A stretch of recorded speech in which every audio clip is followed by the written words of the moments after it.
Liar. Everywhere. On netrootsradio.com.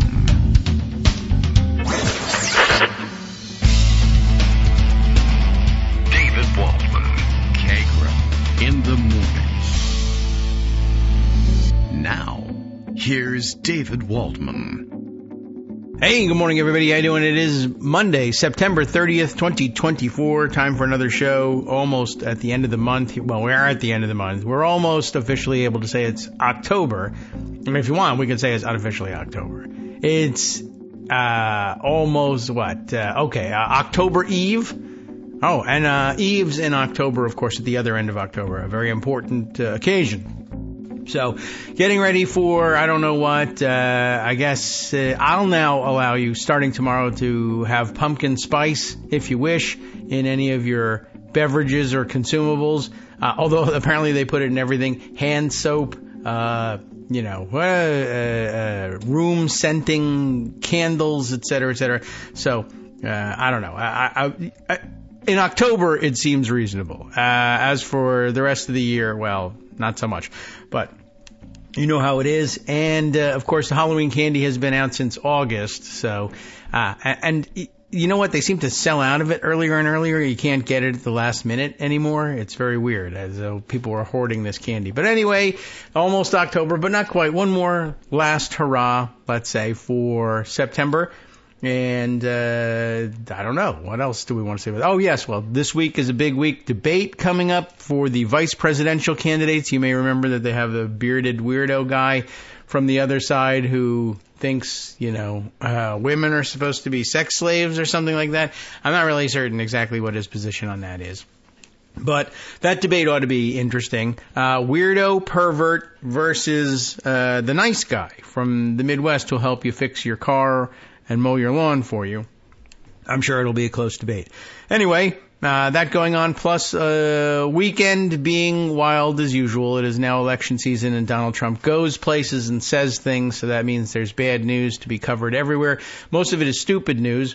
I don't know how much time we're actually going to spend on it in the real outline of the news. That is the one that comes with Greg's Rafto stories. I don't know how much of that is in there. But I do know he's got a video for us and has asked me to set this up. So we might be able to actually move to that relatively quickly this time when he asks us to do it.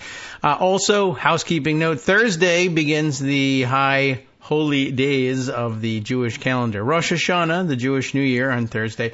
Probably going to take me away from the microphone on Thursday morning. I'll see if I can find time in between preparations for that important day to set you up with something fun to listen to on Thursday. And the calendar being what it is, the second of the big two, I guess, religious holidays of the Jewish calendar. Yom Kippur falls on a Saturday, so that means you won't have to miss out on the dulcet tones, I suppose. And I guess that's good scheduling news.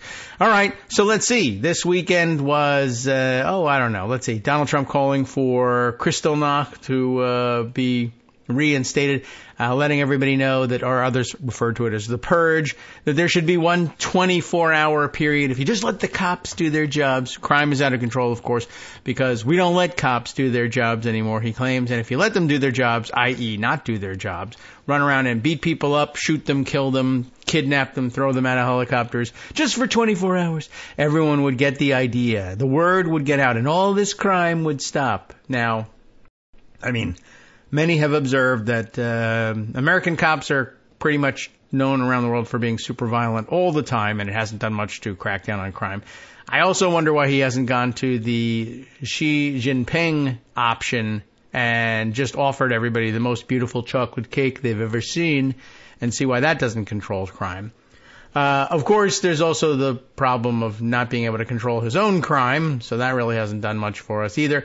But I think that was probably the big shocker of the weekend, except, I mean, on the one hand, it's a big shocker. On the other hand, Donald Trump is going to utter some big shockers over the weekend. And, that's how he gets away with it. Everybody just says, oh, that's just Donald Trump being Donald Trump.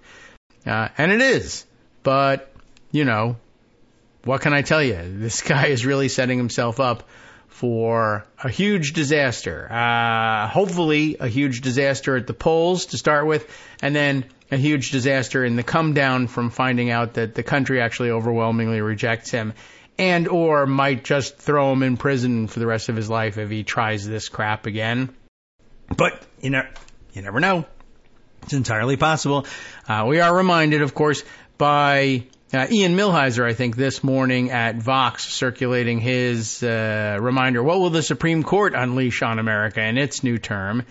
They are returning to session after having left us with one of the greatest betrayals of American democracy ever, ruling that, if Donald Trump becomes president again, he can use the power of the office to commit crimes, and there's very little, if anything, that any of you can do about it. So that will be a little bit depressing, I think. But otherwise, a relatively quiet weekend, except, of course, for the people who were traveling. There were several colleges in the area with parents' weekends, ours among them. So a little bit of a travel day. And then here in Virginia, big news in Virginia football programs. The James Madison University football program continues to make national headlines. Last year, you may remember, they were officially ineligible for any bowl competitions, and yet had gone at that point, I think, 10-0 in the season. Looked to possibly finish the season undefeated, beating some big rivals. This year, they're in the headlines for two gigantic score totals 2 weeks in a row. Last week, a week from Saturday, they actually took on University of North Carolina, like the flagship UNC Tar Heels, and not as much of a football powerhouse as basketball, to be sure, but in a game that had been contracted for several years prior. One of those games, if you ever hear about these things among college sports, the UNC said, you know what, we need like an easy win for homecoming or something like that, a practice game for our team, a tune-up game. So the big ACC powerhouse says, well, why don't we take this James Madison gang on? We'll pay them $500,000 to come to University of North Carolina and put on a little show while we trounce them. We'll even let their marching band play and march around and do their little horn tooting thing. Anyway, apparently, James Madison University, the most points ever scored against the University of North Carolina in any single game. 70 points for the James Madison University Dukes, a real problem for the over 21 set, who like to have a drink or two for each touchdown scored. Apparently that had to be abandoned. And then no relief this week as they took on the less renowned but also basketball powerhouse Ball State, defeating them by a score of 63-7. So a lot of hangovers on the campus of the Harrisonburg-based JMU this weekend. Good morning, Greg. How are you? How's football in your area these days? Hi. I don't know. What's football? Right. Well, it's the thing that happens after we finish the election. Concussions from, right? Right. That employs anti-vaxxers as quarterbacks. Yes, right. And some of them also end up in the Trump White House. Yeah, some of them. So, listen, the worst thing that happened this weekend, of course, wasn't so quiet. No. And that was the hurricane. It was quiet afterwards because nobody had any phone service or electricity. That's the thing. You know, you have to step back and appreciate the flooding of Katrina and the wind devastation for Homestead Air Force Base from Andrew. Yes. Wow. That's a throwback. Yeah. But if you recall any picture of Andrew, all you saw was splintered 2x4s. Andrew's Air Force, Homestead Air Force Base had 2,000 homes and buildings. And when Andrew was finished with it, it had 9. And the rest of it was scattered throughout the campus. Mm-hmm. So those kinds of hurricane devastations happened in the Blue Ridge Mountains in rural North Carolina, western North Carolina, to the point where the state said, listen, don't go there. Do not travel to North Carolina.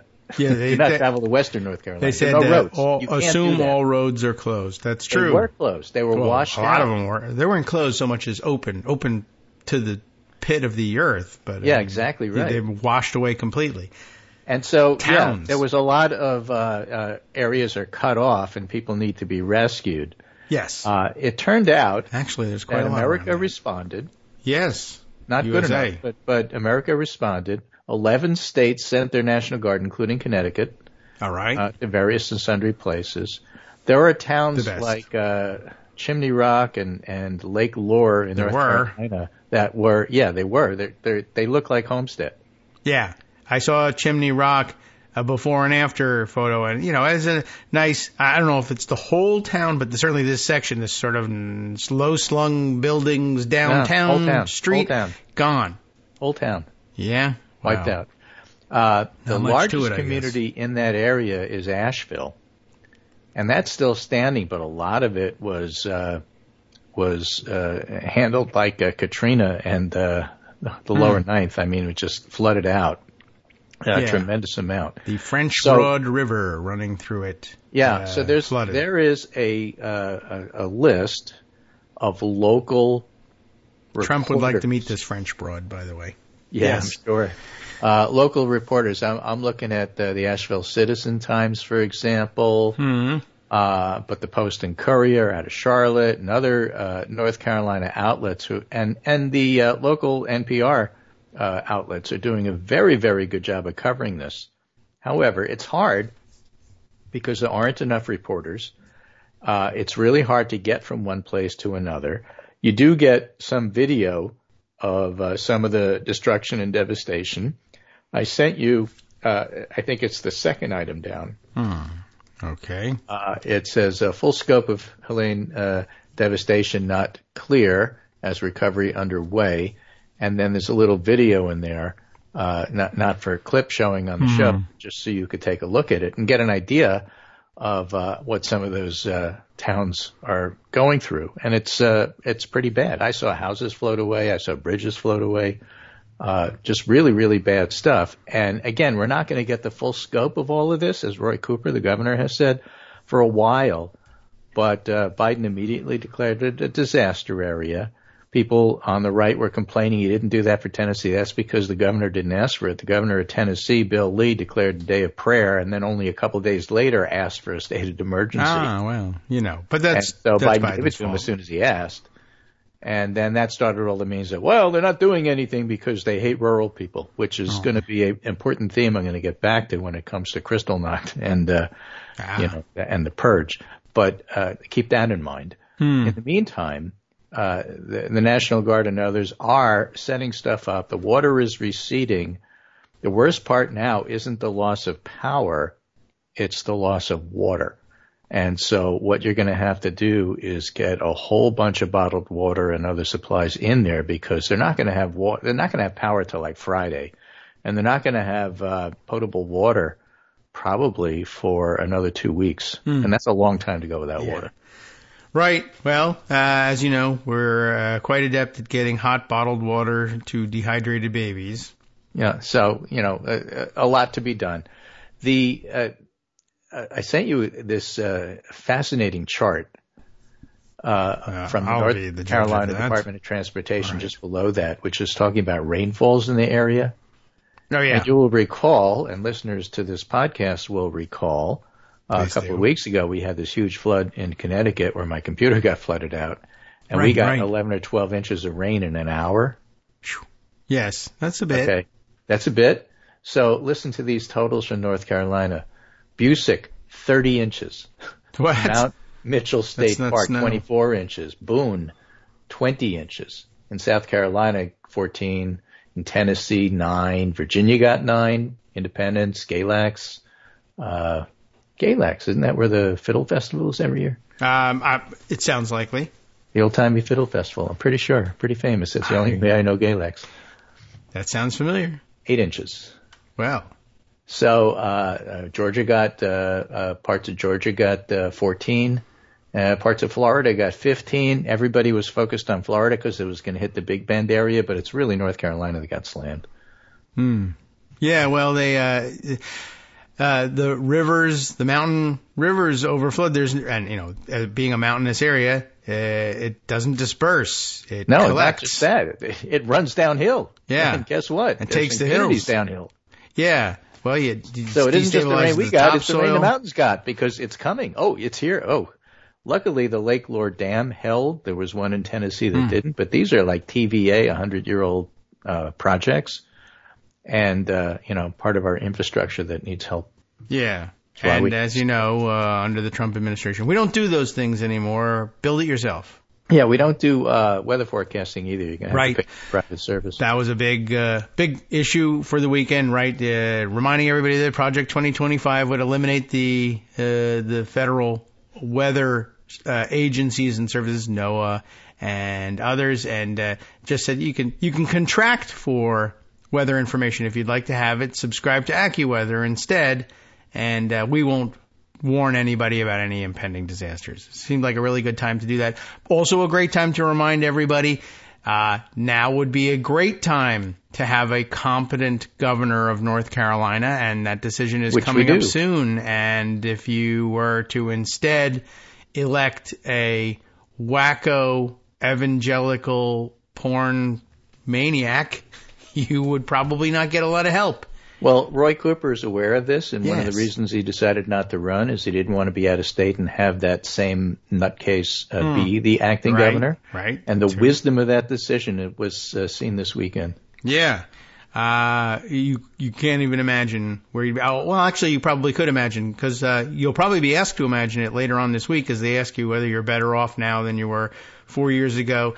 In addition to all of the things that were listed in terms of response, apparently, in addition to the 1,500 Federal Emergency Management Agency personnel dispatched to the area, 8,000 members of the Coast Guard. Coast Guard's operating in western North Carolina and way inland because they're the water rescue guys. They could sail right there. Yeah, basically. And Army Corps of Engineers in to provide the power, water, tarps, cots, blankets, all of this. Connecticut sent a National Guard rescue unit. Yes. Massachusetts sent the USS Constitution because they could just sail right there.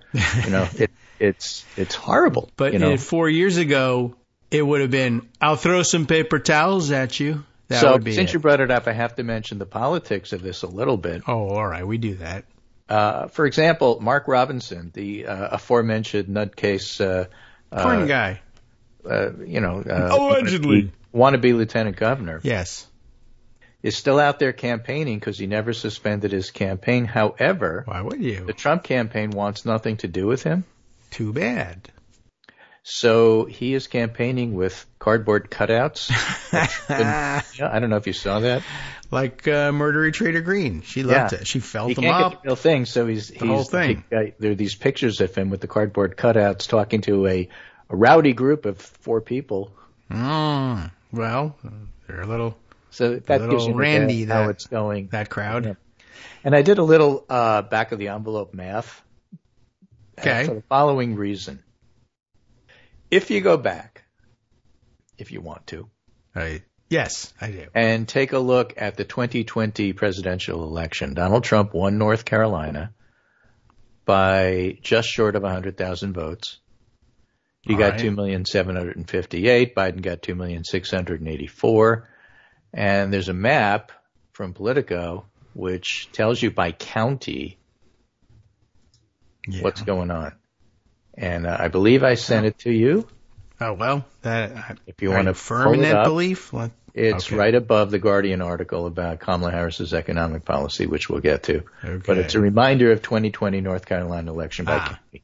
Political map. If you click on that, I did. It's too late. Yeah. The picture you get is of a lot of red counties. Yes. And if you look at western North Carolina, that blue county is Buncombe County. That's where Asheville is. Democratic stronghold. 59.9% Biden, 38.7% Trump. Yes. There's about 160 some odd thousand votes there. The rest of western North Carolina is red. All rural counties. And there's about, by my calculations, about 271,000 votes there. Okay? Yeah. So Western North Carolina basically went for Trump with one solid area going for Biden. Yes. And what's my point? I don't know how those folks are going to vote in November. Yeah. They lost everything. I don't know You mean how they'll actually polling. physically I don't know how to cast a ballot. Physically how they're going to cast a ballot when the post office can't get there. Yes, that's true. A good point, and I think I did see somebody remind us that in North Carolina, the ballot printing was delayed, despite, all the judges prior to this everywhere in the country saying, well, one thing you can't do is delay the ballot printing. They did, and they did so in order to try to accommodate RFK Jr. suing to try to get himself off the ballot. To help Trump. So I think that was concluded and the ballots went out on September 24th a week ago. So basically, if you didn't get your ballot back, you're out of luck. You'll have to go to your polling place. The problem is it was washed down the hill. It's going to be in Raleigh, which is the other side of the state. Now, the other thing I did see also floated on social media today is that as draconian as North Carolina's Republican legislature has been in voting restrictions, one thing that they did include in the legislation, probably mostly because at the behest of eastern North Carolina, which is normally where they get hit with hurricanes, is that if a natural disaster were to strike, like a hurricane, and under emergency conditions you no longer had your proper ID, you could still cast a ballot. Right. So you don't need the ID anymore. The 3-day grace period to get your ballot in was dumped. Yeah. So that doesn't exist anymore. So there'll be people voting. They'll find a way to vote. Yes, but right now, a lot of them not will. The first thing on their mind. And I'm just saying it's another unknown thrown into the North Carolina mix. Yes. In terms of how this is going to affect the November election. And at the same time, if you look at the total number of votes that are in that area, that's a Trump-leaning area, but not a Trump-dominant area because of Asheville and Buncombe County. Yeah. Which is a thing to keep in mind, too, because there was that, with all disasters, particularly ones that hit rural areas, there's that initial instinct for people to say, oh, these are the guys who voted against any aid for Sandy relief or whenever there's an East Coast hurricane. Screw these guys. Well, not only are we not supposed to do that, but there is. It's probably not true. Yeah, a very large population in there that you would recognize and feel perfectly comfortable among. And when they do recover, make a trip if you haven't yet to Asheville, North Carolina. You'll see what we mean. Yep.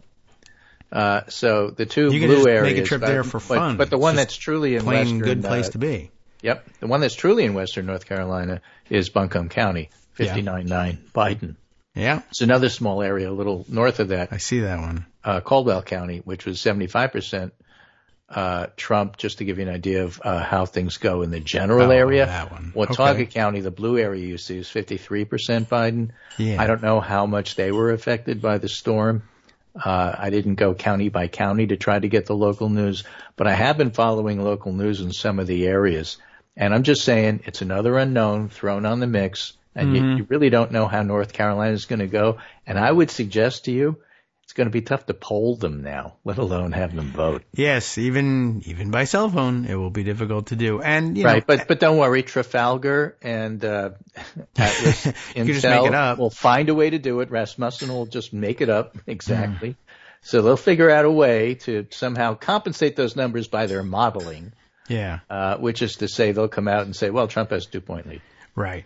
And also probably worth keeping in mind that were Donald Trump president now, there would be bottled water deliveries with Trump labels on them. Well, I don't know about that. I know he'd hand out paper towels. Yes. Which would if really they managed to get flooding. water there at all, I mean, they would be branding it. Even the paper towels. Remember, Donald Trump gave you these. But here, a real response with actual federal personnel and the sorts of things people need. And we'll see whether it registers with any of them. Right. So speaking of which. I don't know. Yeah. Part of the theme of the show, which I think we'll go into in the second segment here after the break, because the break's coming up, not momentarily, but soon enough. Yeah. We'll play some music, not the theme, but. Is that Trump is losing. I see what you mean. Yes. Okay. He's not, getting clobbered, but there are subtle things that are going on, like Harris has continued leading the polls. Yeah. We do have the vice presidential debate coming up tomorrow night, but that generally doesn't change minds. Right. It'll be for entertainment purposes. The The point is that both campaigns know it. The Harris campaign is sticking to the program. Mm-hmm. The Trump campaign is starting to lose it. They are weird. That's your tell. Okay? And really what's happening is that overall Harris is making some gains in the rural areas around the country, including in places like North Carolina. But that's a stand-in for making some gains with the white vote. The reason the election is close on paper is that she's doing a little worse than Biden with Latinos and with the black vote, at least according to some polls. Yes. But she's doing a little better with the white vote. Well, all right. Which also means she's doing a little better with the rural vote. That scares the bejeebers out of Trump. He cannot win without increasing his margin with the white vote because the percentage of white voters is less in this election than the last election just because of demographics. Mm-hmm. So he's decided to make the play with his lizard brain that the way to get white voters back is to scare the bejeebers out of them about non-white people eating cats and dogs and your pets and all the memes and all that sort of stuff. But that's what he's doing. And he's doing it because he doesn't like that he's losing white vote / rural vote. He's doing it because he knows he's losing. If he weren't losing, he wouldn't be doing this. Well, But he's doing it, true. and it's bad. Okay? Yes, so some of the he's a stuff bad that he said, person, well, he is, but it's with a purpose, is what I'm trying to say. I see. So over the weekend, yes, you pointed out, he referenced the Purged and Kristallnacht and said we just need an hour of violence to really put things right because there's so much crime, even though crime is down. Yes, right. He can't Except for run him. on the economy. The economy's doing too good. So immigration's all he's got, and he's turning to it 110%. He's dialing it up to 11, and he's going all in on the Purge. Hi, I'm Scott Anderson, the guy that writes the daily summary for this show, Kagro in the Morning. Thank you to everyone that supports this show. Many of you send donations through PayPal, Patreon, Square Cash, Radio Public, and so on. Some of you write your own essays and send them in, or read articles with your own commentary. We appreciate it. Now, some of you are listening to this and thinking, I'd like to help, but isn't there something I could do that wouldn't require money or effort? Why, yes, there is. You can just like us. On Daily Kos, they call it the recommend button. YouTube has a thumbs up. There are hearts and likes and love buttons. Tap our love button. Tap our love button every day. Share our shows and summaries on Facebook and Twitter, YouTube and iTunes, Stitcher and Amazon. Most of these places allow you to write a review, so a sentence or two would be great. Recommend us to social media, or tell your friends to listen to the show. You aren't just helping us, you're helping them find their new favorite thing to listen to. You could change the world. So thank you in advance from me and everybody else in the world. Welcome back, everyone, to the Kagro in the Morning Show here on Netroots Radio. I am alerted to the fact that I guess the music wasn't coming through on Greg's end here. So I'll press some buttons and see whether we can make things work better next time. Or so just sing for us. You know, all right. So time for the break. If it sounded to you out there in streaming audio land like we just suddenly disappeared for some reason, that would be the reason. All right. Well, I don't know. I pressed some buttons. And, you know what buttons do. They fix stuff. Well, as we get to 9:58, if you don't hear the music, just give us a rendition of Put Down the Ducky. Yeah, it's easier than trying to make that music. That music's complex. It is. How's that? So, again, a lot going on here. Yes. In that theme of Trump going all in on anti-immigration because economy as an issue is slipping away from him, just like the election is. There was an absolutely fascinating piece in Politico over the weekend, Politico magazine. And Politico magazine, by the way, is slightly different than Politico, the Monday through Saturday website. Not just the paper they use, but... Well, they often have in-depth articles which are really quite pointed. This one happens to be by Jonathan Martin, who also writes for the Daily. But the title is Just Not Right. A GOP governor confronts Trump's lies. It's about Mike DeWine. It's absolutely fascinating. Well, He writes, for Governor Mike DeWine, the attacks on Haitians near his Ohio hometown are personal, and so is the cost of Trump's and J.D. Vance's vicious demonization of legal immigrants. And it goes through all the steps that DeWine has taken, as any proper governor should, try to make things right after Vance and Trump did such nasty garbage stuff to the immigrants in Springfield, Ohio. Things like attending Haitian local churches.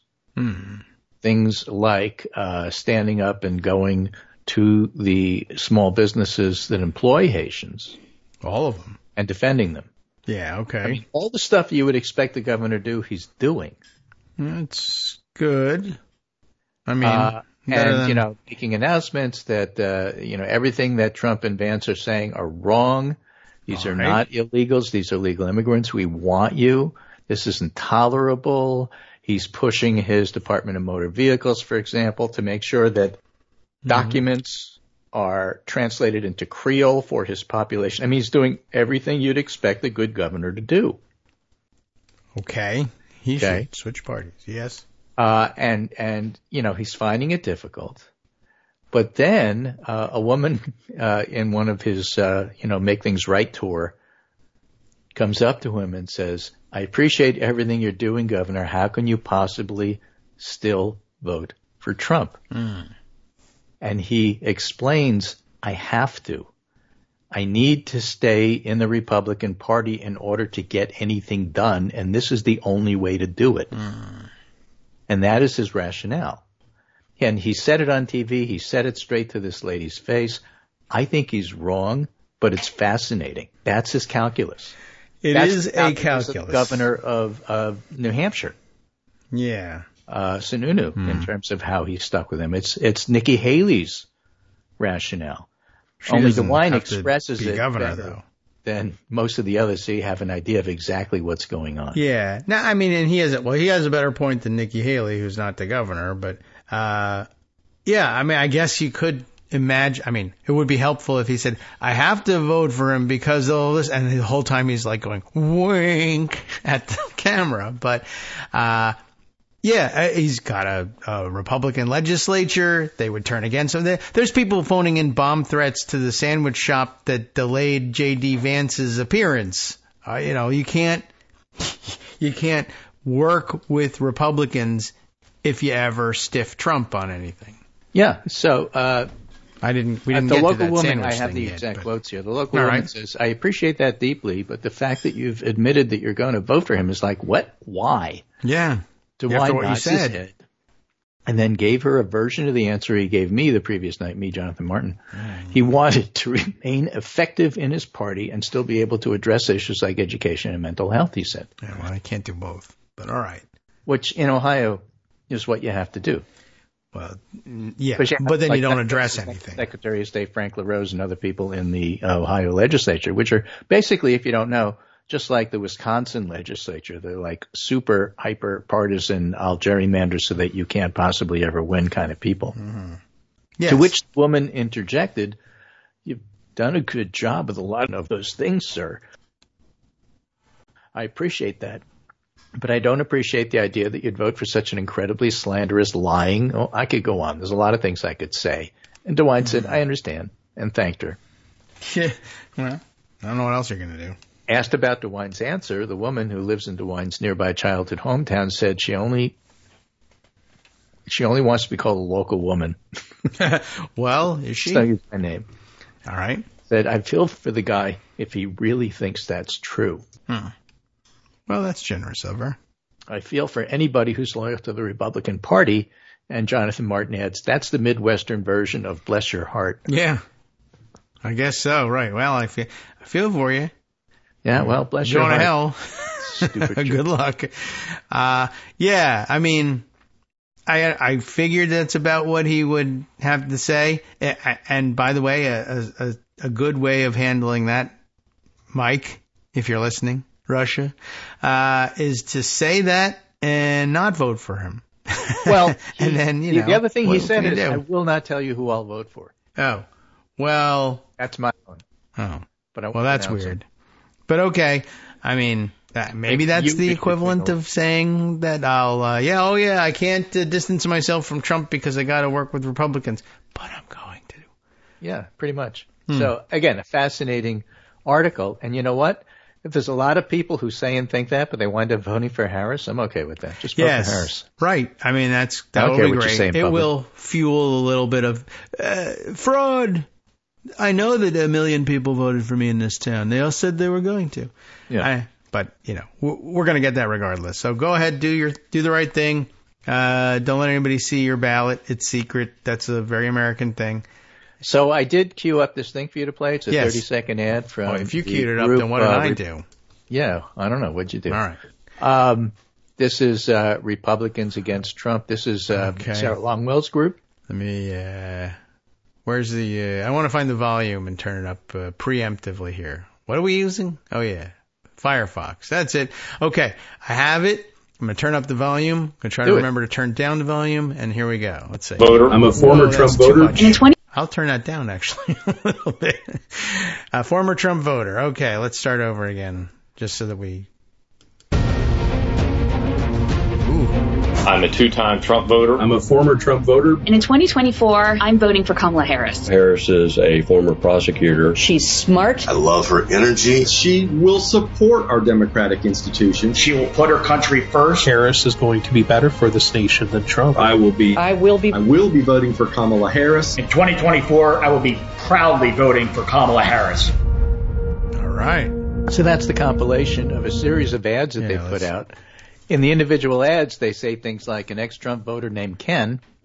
Oh, I wonder if it's Ken Bone. Ken calls out the former president's incessant lying, says there's no way he could support him again, and described voting for Harris as a no-brainer. In another video, another Trump-turned-Harris backer called Norma admits she doesn't trust Trump and fears he'll take our country down a really evil, dark path. That's the ad they ought to be playing after what Trump said. Yeah, because she is quite correct. Good eye, Norma. Good eye. You saw it before it was even an issue. So one of the things that one of the many things Trump said. I should add, yet another endorsement for Harris. This one from former GOP Senator Jeff Flake, who made the rounds on the Sunday shows. He can still do that, apparently. Right. And then I have this absolutely hysterical Saturday Night Live from the Weekend Update thing. I didn't ask you to play it because it's mostly visual. I see. Well, I haven't seen it. But Colin just interjects that and introduces that there's a thing on TikTok these days. Okay. Which are AI translation of Hitler speeches. AI translations. Okay. Okay. And he plays a clip of a very animated Adolf Hitler with Donald Trump's voice saying, they're eating the dogs, they're eating the cats. It's absolutely hysterically funny, but made so when you see the Hitler figure in his animated way shouting what Donald Trump is shouting. I see. All right. I will. And that's in the lineup here somewhere? Yeah, it's at the very top. Oh, okay. I said something about it. I don't know if we should play this clip, but there it is. All right. I will find it. Well, if not, I can always send it to you again. But it's right underneath where the rain totals were for Helene. Yeah. Although that looks like a 60 Minutes clip when I open it up. Let me try that again. Is it? Well, let me send. Is it? So let me send you the one. Sure. It's a lot less funny, 60 Minutes. Yeah, it was. And it's 60 minutes. One, but since you brought it up, the reason I sent you a 60 Minutes clip is because they interviewed the National Security Advisor, Jake Sullivan. Is that who that is? Okay. And he talked about how it was that Biden arranged for the prisoner release that got Evan Gershkovich home. Oh. Along with other people. Okay. And it was a very complex thing. And Sullivan explained the key was getting the Russian murderer who was arrested in Germany for killing somebody on German soil who had only served 3 years. That guy had to be part of the exchange. The only way to do that was for the Germans to let us do it. And the only way for that to happen is that the whole exchange had to become much larger. It couldn't be just Evan Gershkovich. We had to get some Germans home, but we also had to get a Russian freedom fighter out because Olaf Scholz would need to justify this to his own constituency. Mm-hmm. And then they interviewed Olaf Scholz, and that's what the clip I had sent you. Oh, okay. Olaf Scholz is never funny. It's like listening and watching Chris Coons with a German accent. That's the only funny part about it. I see what you mean. Yes, I just fast-forwarded to him. Right. That's who he looks like. And basically what he said is, well, there was a lot of complex things here. There was a lot that needed to happen. But in the end, I said, Joe, I'm doing this for you. It is so clear that only Joe Biden could have done this. Yeah, at the very least, certainly not Donald Trump. Say, I'll give you chocolate cake if you do it. You know, that, no, I don't, do you want to stay in my house?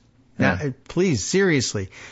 I need real things that need negotiations. No, I spoke to Putin. Can I help you? He said he'd do it for me the day before I even come into office. And Putin said, yeah. By the way, I forgot to add, you also have to throw in Louisiana and California. Right. And Trump would say, sure, take them. Yeah. And Greenland, which we own. Which right. Well, but at the bottom, here's the clip. All right. I've now got that clip. It's a lot funnier than 60 Minutes. Can I play it? I guess I can play it. Yeah, sure. Hold on a second here. I thought we were not playing it, so. Well, I'll play it anyway. Okay, well, let's see. I'll go over to the other place here, and then, I have to kind of I just like making David work. Yeah, it's fun to have to do this. If I have, more time, I can cue it up and put it in the soundboard and stuff. All right, here we go. Let's see. I think this will just, I might have to click another button to make it go here. All right, wake up here. All right, the sound is off when it initially comes on. Here we go. A number of TikTok users have been posting videos that use AI to translate Adolf Hitler's speeches into English. Let's take a look. They're eating the dogs. People that came in, they're eating the cats. All right. So is that something that caught him by surprise, perhaps? Yep. Sometimes they give him jokes that he doesn't know is coming. Yeah. That's just read this, and then we'll do the rest. And they played it for him. And he just spent the rest of the clip cracking up because it was so funny. Yeah. So, the way so there's a lot Hitler of pumps there. the fists. But if you... Yeah. If you go to the Pundit Roundup, you'll be able to find it. Yes, so you'll see the visual of it. It just sounds like boring old Donald Trump doing his stupid speech, but it's so much funnier with the original German. Right. As you say. I mentioned that the polls are showing that Harris is doing a little better with white voters and rural voters than Trump would like. This also goes into the mix of why Trump is spending so much time doing the Purge. Yeah. This is from The Guardian. Kamala Harris's economic policy slate more popular than Trump's. Well, yeah. Poll. Harris poll for Guardian. Mm-hmm. And the Harris poll isn't especially friendly to Harris, by the way, just so you know. Oh. Well. Biden's Democrat put forward for the top 5 most popular economic proposals. And this is interesting. What they did is they got 10 proposals, 5 from Trump, 5 from Harris. They didn't label them. They just put them out there and said, which one do you like? All right. One economic policy is they're eating cats and dogs. All right. 4 of the 5 most popular economic policies are Harris's. Mm-hmm. Number 1, Not Harris, surprising. 44%. Federal ban on price gouging food and groceries. Yeah. Okay. Sure. Number 2, Trump, eliminating taxes on Social Security benefits. And I'm going to come back to that with a Wall Street Journal article that I thought was important too. Number 3, Harris, 43% selection, expanding child tax credit for middle and low income families. Number 4, Harris, tax breaks for new small businesses. Number 5, Harris, increasing tax rate on long-term capital gains for those earning over $1 million. Ooh. Now, you may recall the Brett Stevens of the world saying, look, I know where Trump stands, but I need more policy from Harris. Harris has plenty of policy. This poll says, though Harris has received criticism for being light on policy, a majority of all voters in the poll suggested they understood her policies just fine. More than 60% of voters said they understand Harris's policies on the economy. Yes. Okay. All right. How did they figure this out? I don't understand. In fact, 67% said they knew Trump's, 62% said they knew Harris's. So Brett Stevens if you're listening, yes, it's time for you to endorse Harris. Yes. Brett Stevens, if you're listening, perhaps you could find the 30,000 policy positions that she's put on the website. In May, 56% of the population thought we were in recession. Now only 49% do. Same poll. Harris poll. Where's the Trump poll? I'd like to know. A majority of Americans believe inflation is increasing when it has actually fallen significantly. This is because they get their news from Fox News. Sure. But the point is she really has made inroads in his dominance of the inflation/economy issue. Mm-hmm. So he can't use that. That's why he's turning to the stuff that he's turning to. Right. They're raising the price of cats and dogs. It's gone up. Right. This is Sebastian Smith. Yeah. Trump in Pennsylvania says in U.S. the police aren't allowed to do their job. To stop crime, you need one really violent day. He says one rough hour, and I mean rough, real rough. The word would get out, and it would end immediately. Sure. All you have to do to decrease crime is increase crime. Crystal knock. Yeah. Thanks a lot. Appreciate it. Yeah. All you need to do to stop crime is more murders.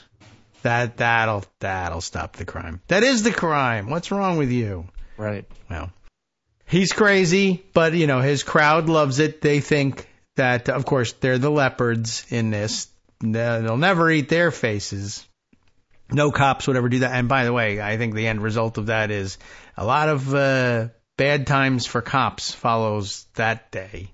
But never mind all that. It's all his fantasy. But that's the reason why he's unfit to be president. His idea of fantasy is let's have the police force beat up lots of Americans. So along the lines of that economic poll, this is from the Wall Street Journal today. Yes. And you were going to get to that. Yeah. Yeah. I was going to get to that. Right. So maybe I'll get to that. Maybe I was right. I could prevent you by talking about how you were going to get to it. But I was still going to get to that. Yes. So that part would be right. Americans are more reliant than ever on government aid. An aging population and economic distress raise dependence on federal and state support. And then an analysis of why that matters for the 2024 election. So aging is a big part of it. That means the older population, the population that tends to vote for Trump. Yes. Americans' reliance on government is soaring, driven by programs such as Social Security, Medicare, and Medicaid. Right. And that's critical in economically stressed communities. Right. Okay. And nowadays, for its analysis of government spending, we use the government definition of income that includes spending on programs that Americans pay into, such as Medicare and Social Security and Medicaid, which is the state, but also food stamps, earned income tax credit, veterans benefits, Pell Grants, COVID-era payments, and other income support. All right. Okay. Federal government covers about 70% of the cost of Medicaid. Yeah. State picks up the rest. Counties with significant government assistance by each year's presidential election winner. Oh, yeah, okay. Number of counties, and this is a red-blue bar graph. If you scroll down, you'll be able to see it. Okay, yes. Okay, and back in 2000, there were only about 300 counties that fit into this, and it was about, looks like about 40-60 Democrat, Republican. Now, there's over 2,000 counties that fit into this, and it's closer to like 240 Democratic counties and 1,746 Republican counties. So the more distressed you are, the more likely you're going to vote Republican. And you look at this and say, why? The Democrats are the ones that are going to help you. And the answer is these are old people. They do not know this or care if they do. Yeah. Right. The older voters who tend to be the Republican voters. And so there's just many, many, many more counties. And if you look at the map of the United States, you'll see they're in places like Missouri and Kansas and Oklahoma and Arkansas and Texas and Louisiana, Tennessee, Kentucky, West Virginia, almost all of West Virginia, the Pennsylvania parts of Pennsylvania, southwestern Virginia, which you could talk about. I mean these are all rural areas, and of course, Western North Carolina. Yes. All right. Well, so these are all distressed areas. You know how it is. Oh, they're helping us. Populations that tend to vote Republican. Right. They're eating cats and dogs. I'm eating cat food. They're eating cats. So Trump has promised to revive America's economically stagnating communities. He promises to protect Social Security or Medicare, so in that sense, I'm also going to do that. He's different than traditional Republicans. And his most popular economic policy is the one that says we're not going to tax Social Security benefits. And you look at these counties and you go, okay, now I know why he's saying that. Right. I mean, saying it, but, I mean, it is interesting, He's campaigning. too. It's a campaign promise. Yes. Now I understand why he's saying it. Yes. That makes a certain amount of sense. It doesn't make any sense that people like Brett Stevens are like, he's fine on details. He says, well, I found out that lots of people want to have their Social Security benefits protected. I'm going to protect them. How? With a great plan. Where is it? In 2 weeks. Yeah. All right. This every campaign stop is just, I'm going to fix it, and I'm going to fix it fast. That's all that has to be said about it. That's right. That's all old people have time for. So what I'm saying, and again, I see this in a small town like the one I live in. If you live in a place with significant population of elderly voters, and I hate to say it, but I'm in that category. Okay. Not just living there. Not just living there. All right. But if you live in a place where there's a lot of elderly voters who are on fixed income, they all say that. Yes. I don't even know what that means. They don't want their taxes raised. Right. Because their income doesn't match the raise in taxes. So they're anti-tax, pro-Republican. Yeah. They just are. But that's wrong. But they are. And so that's the population I agree Trump that they are to appeal to. Right. Okay. And to they love certain cats extent, and dogs. Yeah, but to a certain extent, to the extent that they're white, if he can't do it on the economy, he's going to try to do it on immigration. Right. And that's why we're in for a very bad stretch from now until November, until he loses, and maybe even short term after. Mm-hmm. He's going to turn this up to 11. Yeah. There's nothing else he can do. There's nothing else he can do. Exactly. Yeah. If I don't scare the bejesus out of you, I'm going to prison. So hang on tight. Everyone's going to kill you. It didn't work, sir. Oh, well, dang it. They're crazy. Unleash the cops. All right. Now, this is not written anywhere. This is not based on data, but my gut feeling is that what's going to happen now is that those who haven't decided have already decided not to go for Trump. And I think they're going to wind up breaking Harris. But there's no guarantee on that.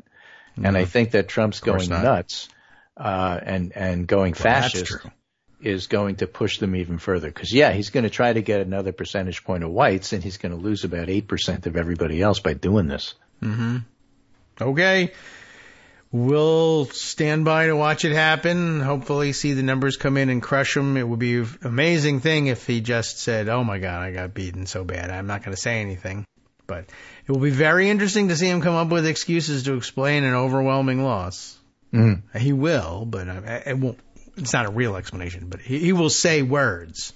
And some people will even believe it. But, all right. Wow. Well, that's all he can do is scare the hell out of them. He certainly can't outline a plan how he'll help them, but that's not his shtick. His shtick is, I'll be your protector. I'll fix it so fast with amazing great deals and possibly chocolate cake. And that's all it takes, I guess. That's I should add, it wasn't just immigration, although it was predominantly immigration. Trump also threw this in when he was in Wisconsin. He said Biden became mentally impaired, whereas Kamala Harris was born that way. Oh. So basically, he's going all racist all the time. Yeah, holy cow. That's... Or as Niles Stenage, who does he write for? I forget. White House columnist The Hill.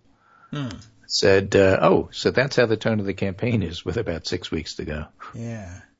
Well, I mean, it was certainly easily predictable that it would get there. It was just a matter of, it's hard to guess exactly how he'll make his insanely offensive comments. Because, it could have any combination of words in it. One more point about the economy. Yes, this is Mark Zandi, the economist we've spoken about. Moody's, but also his own shop. Mark Zandi writes this morning, Sorry, it was yesterday morning. Oh, well. I've hesitated. I published it this morning in the pundit roundup, but he wrote it yesterday. I've hesitated to say this at the risk of sounding hyperbolic. But with last week's big GDP revisions upward, there's no denying it. This is among the best performing economies in my 35 plus years as an economist. Economic growth is rip-roaring, real GDP up 3% over the last year. Unemployment is low at near 4%, consistent with full employment. Okay. Which is what economists like to strive for. They want 2% inflation, 4% employment. All right. Unemployment is low. Inflation is fast closing on the Fed's 2% target. Grocery prices, rents, and gas prices are flat to down over the past more than a year. Households' financial obligations are light and set to get lighter with the Fed cutting rates. House prices have never been higher, and most homeowners have more equity in their homes than ever. So if you have a house, you're lucky. If you try to buy a house, you're screwed. Right. But at least the interest rates are coming down. Corporate profits are robust. The stock market is hitting record highs on a seemingly daily basis. Of course, there are blemishes such as lower income households are struggling financially. There's a severe shortage of affordable homes, especially in North Carolina. And the government is running large budget deficits, and the things could change quickly. There are plenty of threats out there, but in my time as an economist, the economy has rarely looked better. That's one of the reasons Trump is having trouble running the economy and why he's turning to racism. Okay. It's also easier and more fun for him. For him, yes. Yes. Yeah. Well, that's true. The economy does not appear to be cooperating with the Trump plan. I mean, the number of times that he promised there would be a huge collapse and recession is like a running joke. But yeah, unemployment is low, although I think it's making it difficult for the recent college grads are not having a great time finding a job because the jobs are filled. People are working. But it's true by any objective measure, the economy is booming, and Mr. Businessman doesn't seem to, well, I guess he's acknowledging it by being silent about it, but yeah, won't tell the truth about it, that's for sure. Is there music playing in the background? It's very low. That's why I had trouble hearing. Interesting. Okay, well, maybe is there any volume you could turn up? Because Justice tells me it's playing just fine. No, that would turn up your voice, and I don't want that. Oh, well, you're just going to have to live with it. Sorry. Okay. All right, welcome back now to the Kagro in the Morning Show here on Netroots Radio. The music appears to be working on my end, so I think maybe, I don't even know how many physical dials or buttons there are on Greg's end. He said he heard the bass from the music, but it was just really faint. But Justice assures me that everything is fine, and certainly when it comes to podcast time, we can fake it and make it sound fine, and we're going to have to fake it because that's why Greg didn't have any of the usual audio cues from the music about when we were exiting the show for the break.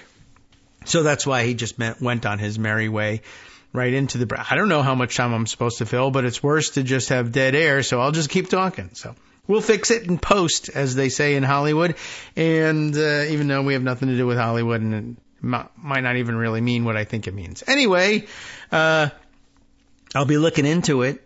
But yeah, I mean, I suppose if the volume just got turned down accidentally on his end, there's not too much I can do except to hum along and tell him when the music has cut us off. All right, so let's see. So where shall we go with the rest of this day? Yes, things rough in North Carolina. We missed out on that weather, thankfully. I'm just very happy. It swung way west of us. I guess we're getting some remnants in rain form here, but in the middle of all of this raging storm, it was cloudy, but it was just fine in our part of Virginia, so we're thankful for that. There will be some residual flooding and some downstream effects, and we'll get a fair share of rain here too, but nothing like hurricane conditions. So just kind of wondering what things are like there. I have been down to that part of North Carolina, at least the Asheville part. And actually, we made a week of it there. So we were in western North Carolina, northwestern Georgia, a little bit skirting through Tennessee on our way down there. So I've been in that part. And I can see how, if you get an excess of water in the mountainous river areas, that water is going to be jammed up and accumulate between the hills. and will not disperse. But yeah, we spent some time. We did the whole like tubing down the French Broad River through Asheville. So I'm familiar with the terrain a little bit. It's not like I know it like the back of my hand. I know it like I spent a day or two there. But yeah, so kind of tragic for everybody dealing with it. The towns, of course, that are way out in the hills where the topsoil just all got washed away and took the town with it. I don't know what to tell you about that and how quickly, if ever, that would be rebuilt. But it's a great advertisement for resilient infrastructure. Apparently, in many places, the only place around town that had any sort of power or cell service or way of contacting the outside world was the local libraries, which, of course, have to be shut down because a drag queen might go in one. So you're not allowed to have knowledge or information or access to it, but also along with it, your only lifeline to the outside world. Just remember it. Fund your libraries, everybody. So what else can we add to the roundup for the weekend? Let's see. Of some interest, I mentioned to you the article by Ian Millhiser, just a good preview of what's coming up, asking vis-a-vis the Supreme Court, what will the Supreme Court unleash on America in its new term? It's a good question. You probably have thought about it, imagined it, but Ian has organized those thoughts. So I thought we might lean on him for some of that commentary. The justices, he says, returned to Washington after an unforgivable betrayal. Why not set the tone for the week with this lengthy piece? It's hard not to feel a sense of dread as the Supreme Court justices return to Washington for their new term, which by law begins on the first Monday in October. Luckily, this Monday is still in September, so we got a week before we see them back and ruining America again. Most of the men and women of the court so recently showed such astoundingly poor judgment in a case that could lead the United States down the grim road to dictatorship that it's far from clear why anyone would trust them to judge a beauty contest, which is something Trump would actually be interested in judging, much less to sit on the nation's highest court. That case, the Trump v. United States case, of course, was an infidelity, another Trump-friendly instance, something he really enjoys quite a bit. 6 justices, despite swearing an oath to administer justice without respect to persons, as their oath goes, ruled that Donald Trump, the leader of their political party, was allowed to use his official powers to commit crimes while in office. Terrific. Just what we need. And remember, if you are a convicted felon in many states, you are not allowed to vote, because if you do, you'll probably vote for the convicted felon who's running, because you're birds of a feather. And that can't happen, because if that happens, then the person will get in office and commit crimes while he's there. So that's the reason that you convicted felons are not allowed to vote, but a convicted felon somehow is allowed to run for president. Makes sense, right? If you think about it backwards, then it makes some sense.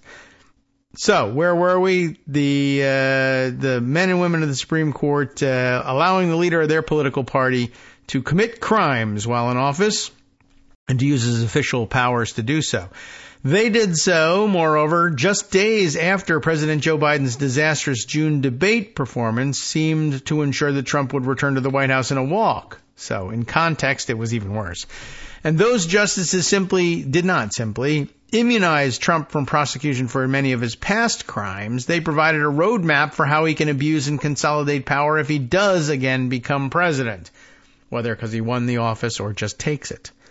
I would add, among other things, Trump held, that is the case, Trump, it's italicized, held that a former president may not be prosecuted for any order they give the Justice Department, including orders that are given, quote, for an improper purpose, unquote. That sounds like they really had their heads screwed on, right?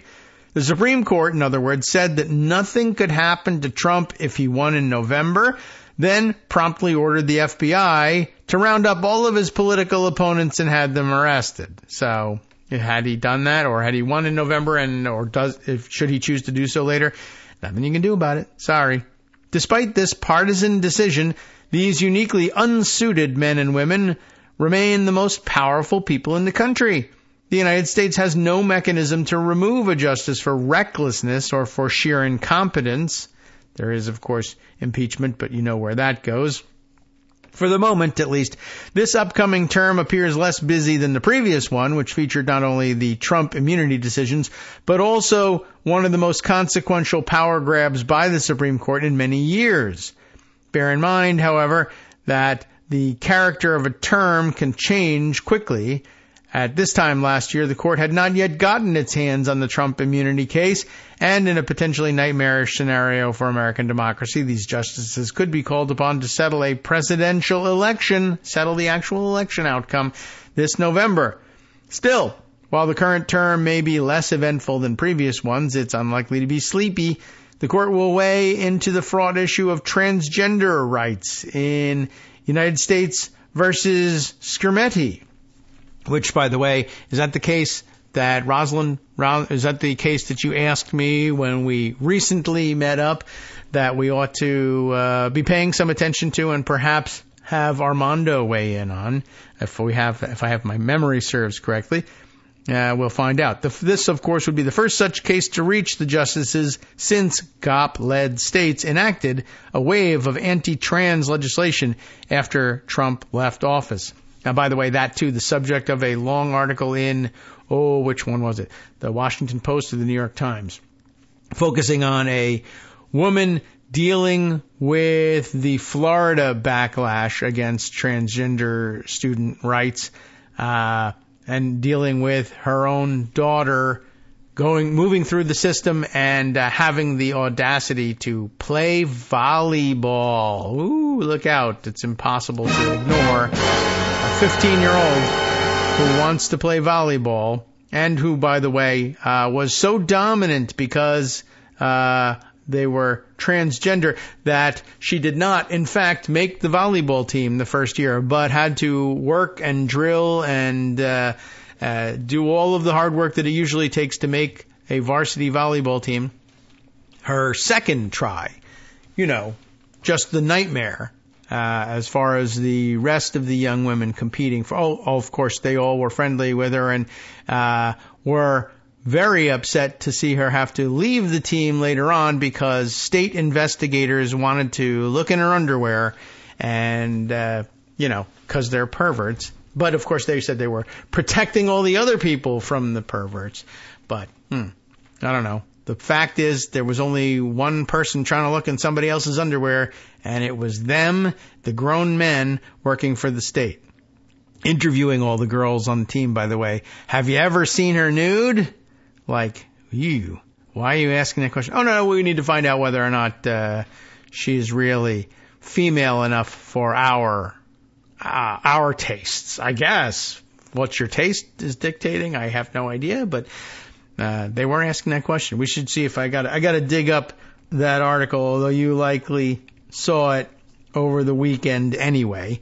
It was quite moving, and I recommend it to you, so we'll dig it up and put it in the list of links for today just so that you can take a look at it. Now back to Ian Millhiser and warning us about what's coming up in this next Supreme Court session. Vice, specifically guns and porn, also stand out on the court's upcoming docket in Garland, that is to say Merrick, Garland versus Vanderstock, or Vanderstoke, perhaps, S-T-O-K. The same Republican justices who recently voted to legalize a device that effectively converts an ordinary semi-automatic rifle into a machine gun, they all can do that, will decide whether to allow virtually untraceable guns to be sold without a background check. Then, in Free Speech Coalition versus Paxton, the court will reconsider several key First Amendment cases that establish that the government may not prevent adults from accessing sexual material online, even if the government does so to try to prevent children from seeing this material. Glossip versus Oklahoma, meanwhile, presents the odd question of whether the state of Oklahoma must execute a man that it very much does not want to kill. That seems like maybe why don't we just let the state have its way on that one. Finally, states' rights, damn it. Finally, there's FDA versus Wages and White Lion Investments, a meritless case brought by a by tobacco companies that are upset that the FDA didn't approve their flavored nicotine vapes. The case is interesting largely because the far-right United States Court of Appeals for the Fifth Circuit, down there in Texas, right, decided to cast its lot with these companies. For now, the Fifth Circuit is a reminder that there are some things even this Supreme Court is unwilling to do. Last term, the justices reversed a Fifth Circuit decision that could have triggered a second Great Depression. We didn't want that. As well as some unusually partisan free speech cases handed down by the Fifth. And these cases are part of a long series of Supreme Court rulings reining in the Fifth Circuit's worst excesses. White Lion will give us a window into whether the justices will continue to do so. All of these claims and cases linked with appropriate references, of course. Now, first up, that trans rights case, Skrmetti, Skrmetti. Trans rights returned to the docket in U.S. v. Skrmetti. In May of 2021, Arkansas became the first state to ban gender-affirming care for transgender patients under the age of 18. Since then, such laws have become ubiquitous in states controlled by the Republican Party. According to the Human Rights Campaign, 26 states now have laws imposing some restrictions on health care for trans youth.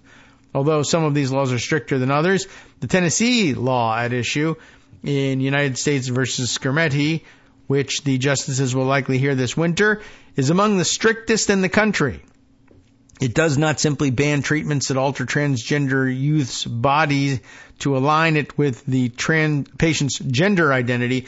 It also bans treatments such as puberty blockers, which seek to delay permanent changes to that patient's body until the patient is older, when it won't help you any, I guess.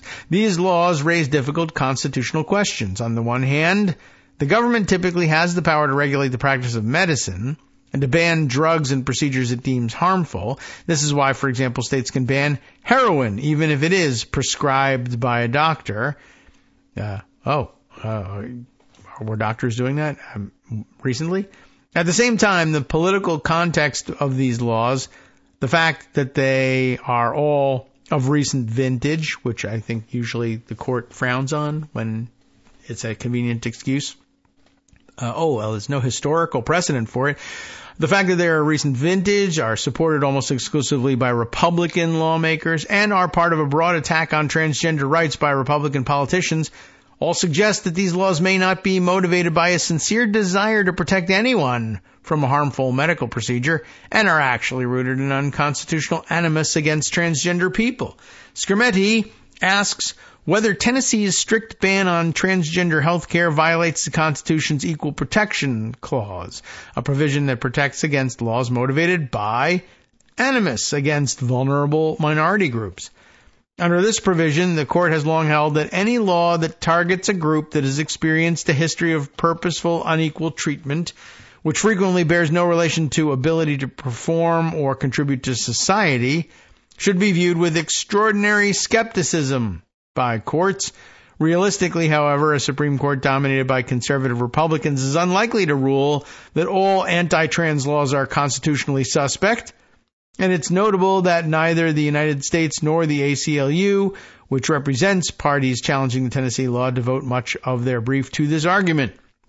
Instead, they focus primarily on an argument that two of the court's Republicans, Chief Justice John Roberts and Justice Neil Gorsuch, embraced in Bostock versus Clayton County, a 2020 case, which asked whether a federal ban on sex discrimination in employment prohibits discrimination on the basis of sexual orientation or gender identity. A majority of the court concluded that it does, even if you assume that the word sex refers exclusively to a person's sex assigned at birth and not their gender identity. The court reasoned that if a male employee is allowed to date women, to dress in traditionally masculine clothing, or to otherwise present as a man, then a female employee must be allowed to do those same things. Otherwise, the employer is treating men differently than women, and that's illegal sex discrimination. Similarly, both the Justice Department and the ACLU argue that Tennessee's strict trans health ban violates Bostock because it treats patients of one sex differently than patients of the other sex. A patient assigned male at birth, for example, is allowed to be treated with testosterone if their doctor prescribes it, but a patient assigned female at birth is not. This argument, however, has not won many fans among Republican lower court judges, and the Supreme Court recently signaled that it may be moving away from Bostock, so the parties challenging this Tennessee law probably face an uphill climb in this very conservative court. What about that gun case? That ghost guns case, Garland versus Vanderstock? Federal law requires gun buyers to submit to a criminal background check before they can purchase new firearms. It also requires guns to have a serial number that allows law enforcement to track them. In Garland, because they're handheld instant death machines, that's the basis of that requirement. In Garland versus Vanderstock, however, the court could potentially create a loophole that would make it trivially easy to evade these two laws. These federal laws apply to any weapon which will or is designed to or may be readily converted to expel a projectile by the action of an explosive, firearms. It also applies the frame or receiver of any such weapon, the skeletal part of a firearm that houses the other components, such as the barrel or trigger mechanism. Thus, if someone purchases a series of gun parts to assemble at home, they should still face a background check when they buy the gun's frame or receiver. Vanderstock involves ghost guns. Ooh, sounds scary, but what's the deal? These are guns that are sold dismantled in ready-to-assemble kits. To evade the background check and serial number laws, the kit's frame or receiver is often sold in a partially incomplete state. Some kits allow a gun buyer to build a working firearm after drilling a single hole in the kit's frame. Others merely require the user to sand off a small plastic rail. According to the Justice Department, it is often a trifling task to complete these guns. The right-wing Fifth Circuit held that these ghost guns were immune from the background check and serial number laws. Frames that are missing a small hole, a panel of 3 Trump judges concluded, are, quote, not yet frames or receivers. The Fifth Circuit also claimed that the ghost guns do not count as a weapon that may be readily converted into a working gun, because this phrase cannot be read to include any objects that could, if manufacture is completed, become functional at some ill-defined point in the future, even if only a trivial amount of work would be necessary to make the gun function. It's likely that a majority of the justices will disagree with the Fifth Circuit, although the vote in Vanderstock is likely to be quite tight. The court has already heard this case twice on its shadow docket, a mix of emergency motions and other matters that the justices handle on an expedited basis, and a majority of the justices voted twice to apply the background check and serial number laws to ghost guns, albeit only on a temporary basis. Still, the first of these 2 decisions was decided by a 5-4 vote, with Roberts and Justice Amy Coney Barrett crossing over to vote with the court's 3 Democrats. So there appears to be a significant support on the court for the idea that criminals should be allowed to buy guns without submitting to a background check. Next up there, Free Speech Coalition versus Paxton. Do adults have a right to look at porn? In the mid to late 1990s, as the internet was starting to become widely available to American consumers, Congress passed a pair of laws intended to prevent minors from accessing pornography online. Both laws were eventually blocked by the Supreme Court in Reno versus ACLU in 1997 and Ashcroft versus ACLU in 2004. Reno and Ashcroft established, in Reno's words, or that is to say, the case Reno, not Janet's words, but the case titled Reno, that a law seeking to deny minors access to potentially harmful speech must not suppress a large amount of speech that adults have a constitutional right to receive and to address to one another. That is, the First Amendment does not permit the government to cut off adults' access to sexual material in order to prevent young people from seeing it. I guess you just gotta hope and supervise your kids. Oh no. Free Speech Coalition versus Paxton involves a Texas law that is very similar to the ones blocked in Reno and Ashcroft.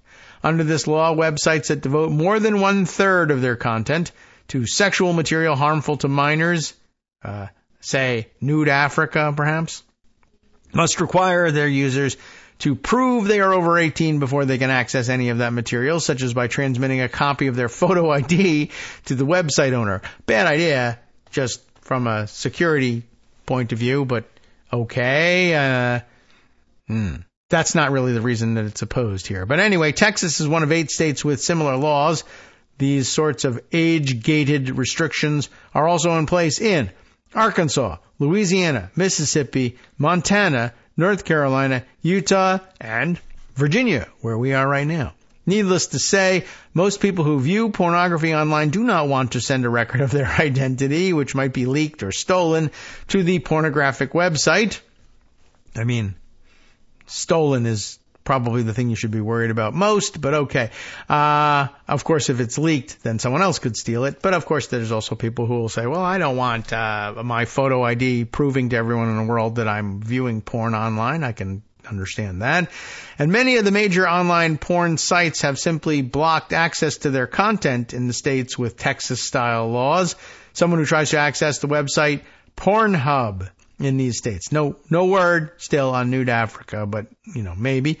But Pornhub, if you try to access from those above listed states, for example, will be greeted by a video of a fully clothed woman. It's important to let her, they'll be a fully clothed woman criticizing their state's law and urging them to contact their state legislator. I guess it would probably work if the woman was, well, it wouldn't work for preventing you from getting pornography if she was nude, I guess, except for, if you don't define nudity as pornography, which most people, I think, don't. But anyway, it would be ironic if it was a nude woman telling you to contact your state legislatures, or though she could say, contact your state legislature. Not the way I contact them, nude, but, in the normal course of business. The Fifth Circuit, of course, being the Fifth Circuit, nonetheless upheld the Texas law, even though it was apparently unconstitutional and had been ruled on before. This is a new set of circumstances, and we don't like the old law. The 2 Fifth Circuit judges who ruled in Texas's favor claimed that they were not bound by Ashcroft because the Supreme Court's decision contains startling omissions. Oh, I didn't realize that was a good basis for anything. Meaning that the court did not discuss a legal argument that these 2 lower court judges found persuasive.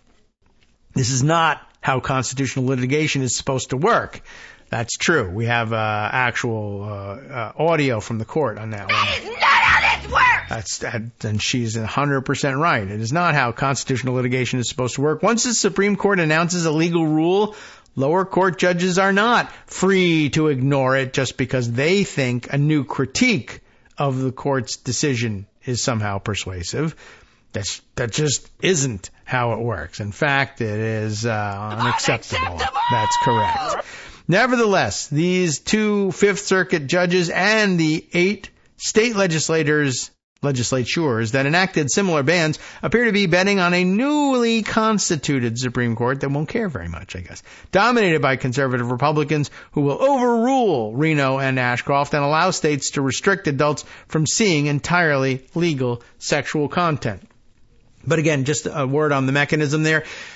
You can, as a newly constituted Supreme Court, overrule previous precedent. But what is not supposed to happen is the lower courts just say, well, we think that's so likely that we're just going to overrule it ourselves.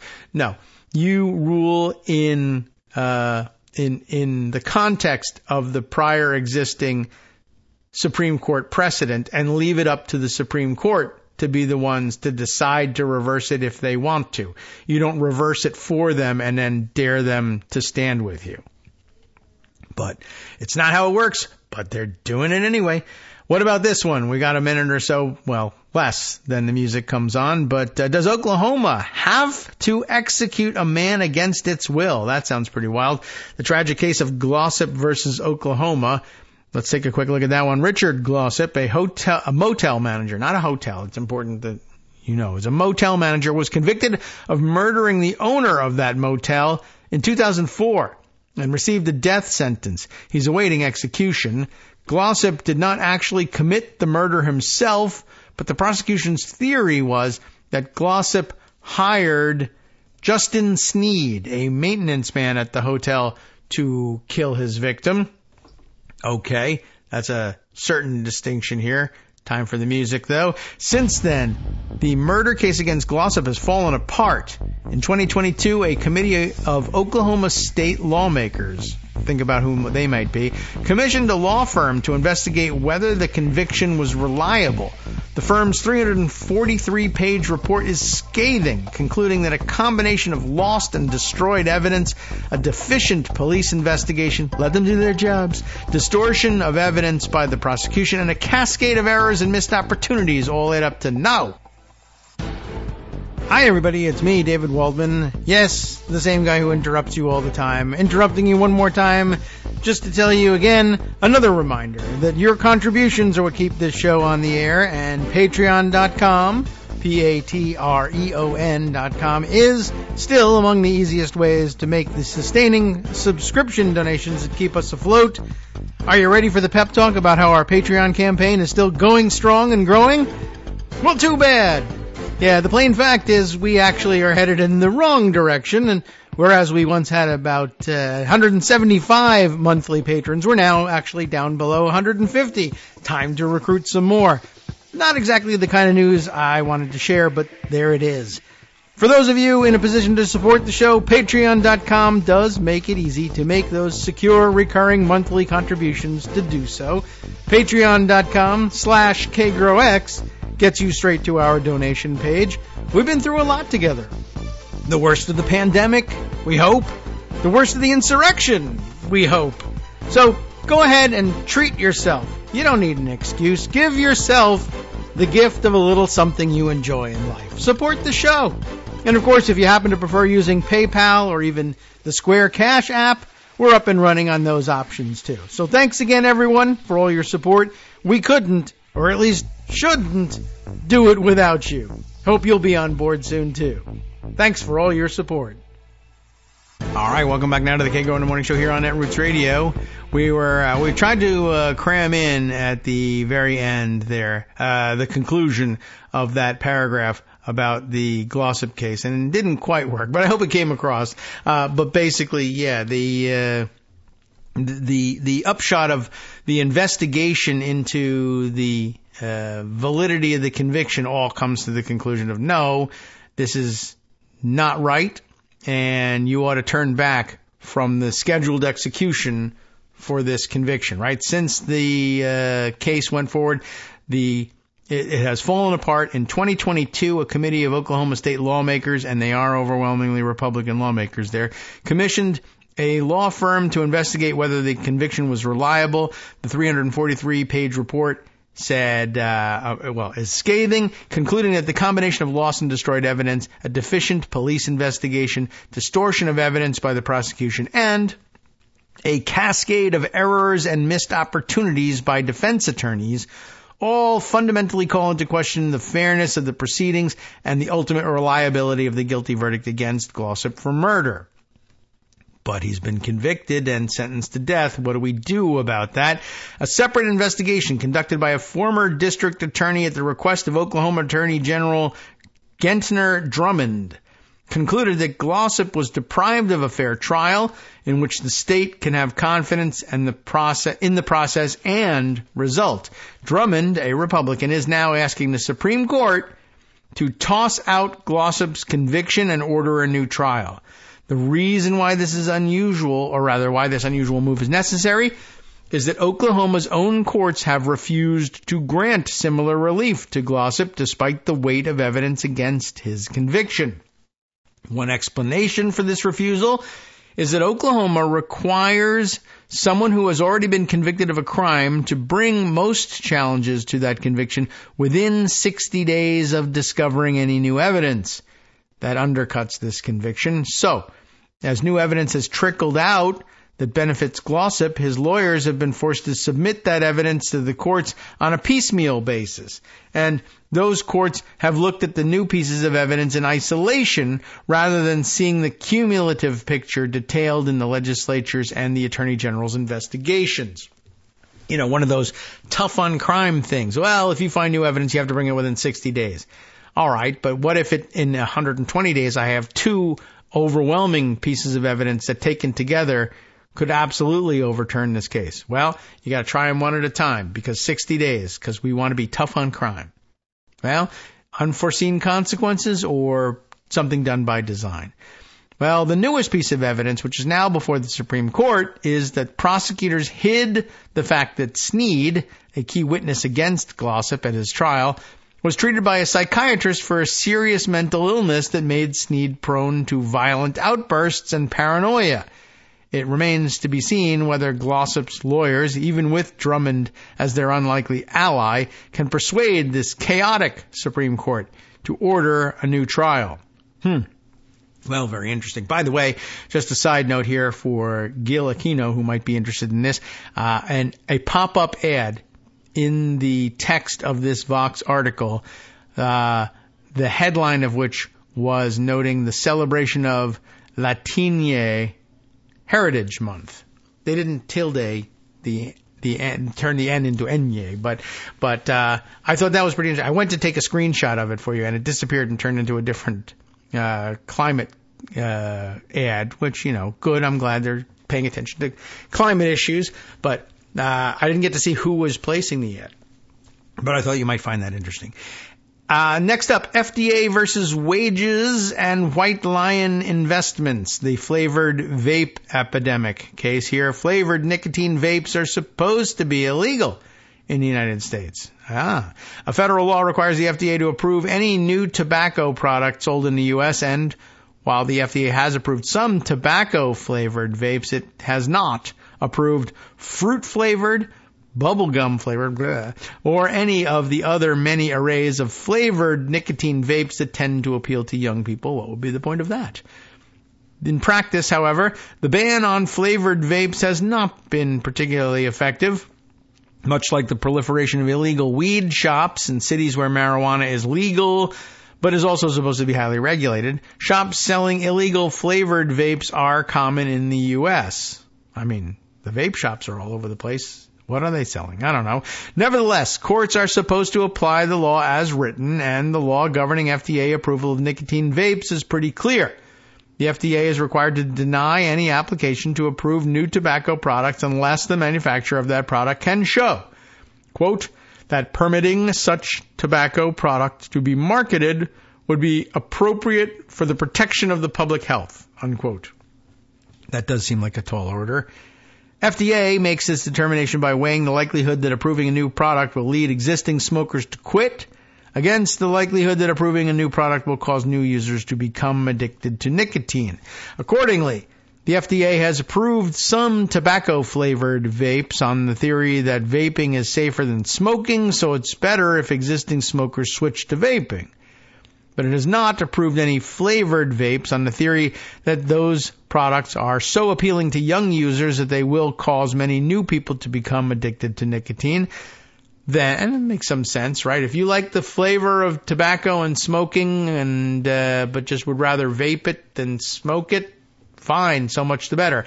If you don't like the taste of tobacco products and thus will not become addicted to nicotine by smoking them, why create products that you will like the smell or taste of that don't actually exist in nature but will also addict you to nicotine, right?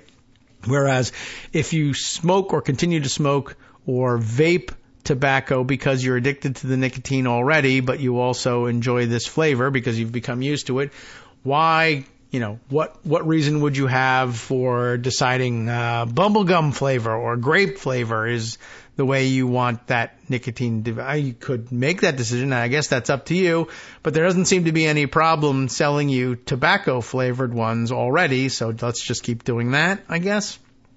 It's your right, but not the other one. Then the Fifth Circuit decided to get involved and say, no, let's have candy-flavored nicotine.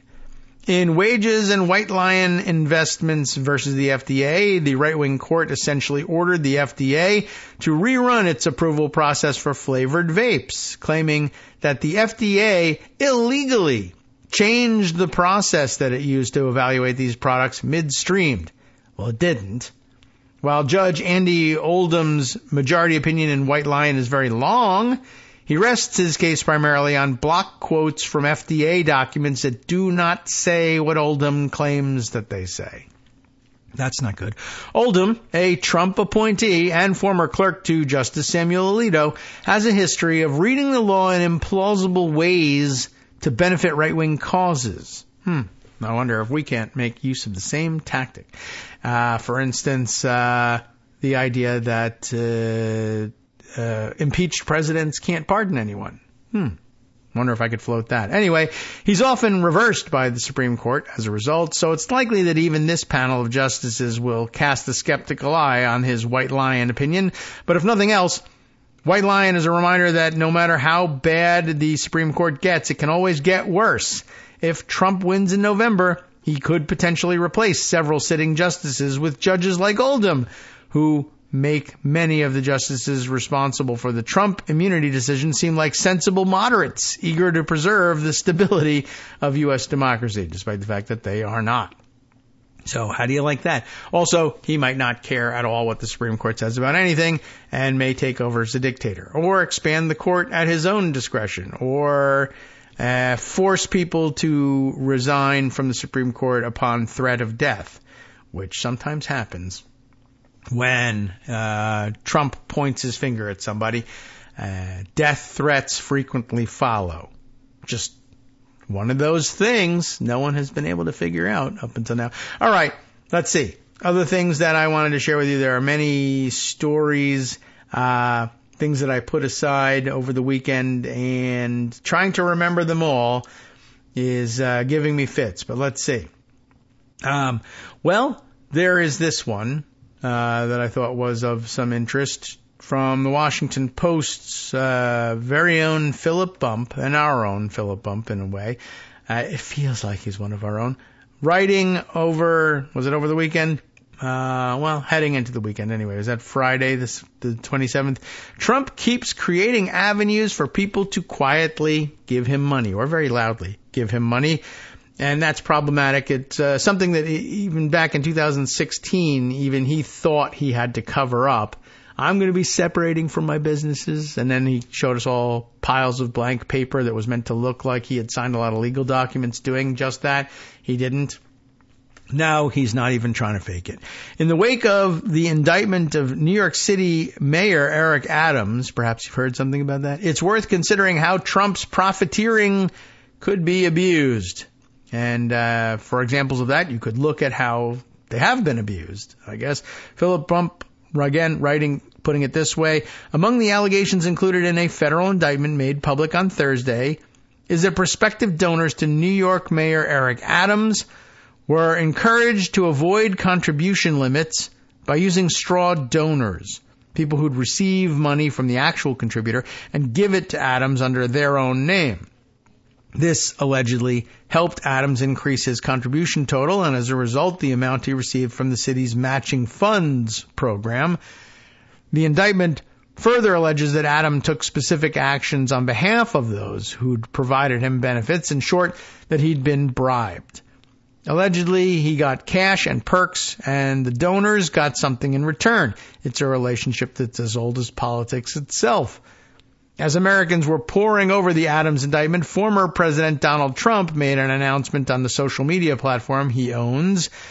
The official Trump watch collection is now here, and these watches are truly special. He wrote in a post, "You're going to love them.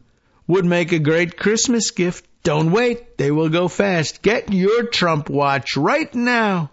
The post included a link to a website, GetTrumpWatches.com, and everybody needs a Trump-branded watch, right? Surely a fun trinket that lots of working-class Americans will want to make sure their relatives have under the Christmas tree, right? There are two models available. A silver one, given the evocative name Fight, Fight, Fight. That's, of course, the cheer after he was nicked by a flying piece of debris during the first assassination attempt that you already forgot about. That retails for $499. A lot of money, but it's within range for the lunatics that make up the MAGA population. They're going to certainly spend more on AR-15s as Christmas gifts for their family and friends. The gold tone iteration is $300 more, $799, putting it among the more expensive offerings in the Trump still expanding galaxy of Trump-branded products that he's offering his millions of supporters. But no product beyond a membership at one of Trump's private clubs is pricier than the, what's this, tourbillon? I don't know how you pronounce this word. What is this word? Tourbillon, like tourbillon, but without the I in billion. Is that a thing? I don't even know. Let's take a look. I'm not even certain what that might mean. Let's see. In addition to the, it's a watch term. Wikipedia tells us in horology. What is horology even? It's chronometry or horology, the study of time, the science studying the measurement of time and timekeeping. Okay, so in that, a tourbillon,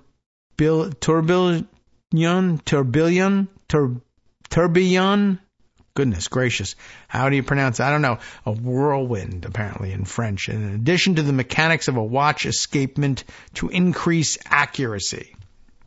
Great.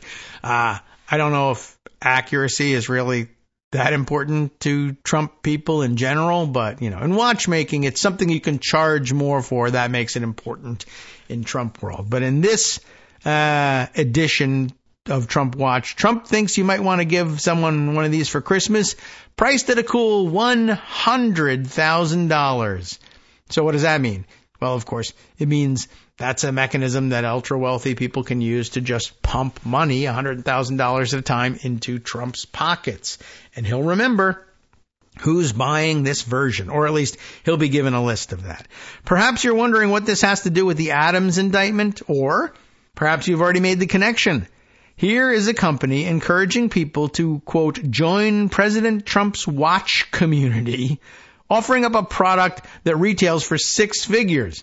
Each watch, the website promises, will include a personalized thank you message from President Trump, ensuring, it seems, that Trump knows who made the purchase.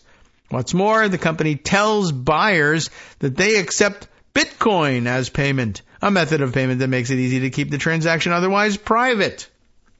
So let's say that you are a rich person who wants to give generously to Donald Trump in a way that ensures Trump recognizes and appreciates your generosity.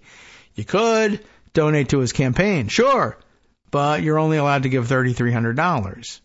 You could deploy straw donors the way Adams contributors allegedly did, but that brings with it the risk of jail time, although Trump has pardoned people convicted of that very crime in the past. But you might have to wait, right? Not to mention that putting money in Trump's campaign is very different from putting it directly in his pocket. He'll certainly look at it differently. Maybe then you have some people for whom you need to buy Christmas gifts. This is all apparently legal, given that Trump is not currently a public official. There are lingering questions about the extent to which Trump accepted money from those seeking access when he was running for the presidency 8 years ago, and once he was elected.